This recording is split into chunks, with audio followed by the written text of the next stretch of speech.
Mahigit 70 inaresto sa magkakasabay na operasyon ng Pasay Police. Lumabag daw mga ito sa mga ordinansa at may sangkot din umano sa droga. Nakatutok si Von Aquino. 200 pisong halaga ng shabu ang nabili umano ng pulis na nagpanggap na buyer kay Rolando Navalta na target sa buy-bust operation sa Pasay City kagabi. Nang-aarestuhin na, tumakbo raw ang suspect sa bahay ng kanyang kaanak kung saan naman naaresto rin ang 3 naaktuhan umanong magsisimula ng bumatak ng droga. Yung barangay chairman mismo ang nagsumbong na rito sa ating himpilan para mahuli nga itong suspect na to. Nagbibenta po talaga kayo? Hindi po, nagsasadkar po ako. Dati po. Itinanggi ng 3 pang suspect na naaktuhan sila ng mga pulis na babatak sana ng droga.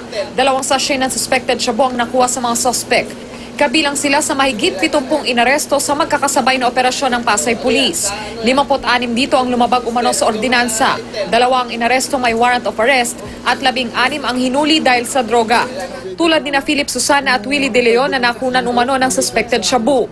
Wala na, pauwi na po ako. Ginasligod lang ako, sabi sa verification. Wala naman na ano. Pagdating ko sa presinto, sir, ma'am, na may shabu doon, pilit po nila ako pinapatapat doon sa may sa may po, sa may camera po tsaka sa tapat ng shabu. Kalimitan naman sa mga huli natin, talagang todo tanggi sila na walang nakuha sa kalap. Pero tayo naman talagang sa pagtatrabaho ng ating mga kapulisan, nandyan yung mga barangay officials para mag-testigo sa atin. Hindi na nagbigay ng pahayag ang ibang inaresto.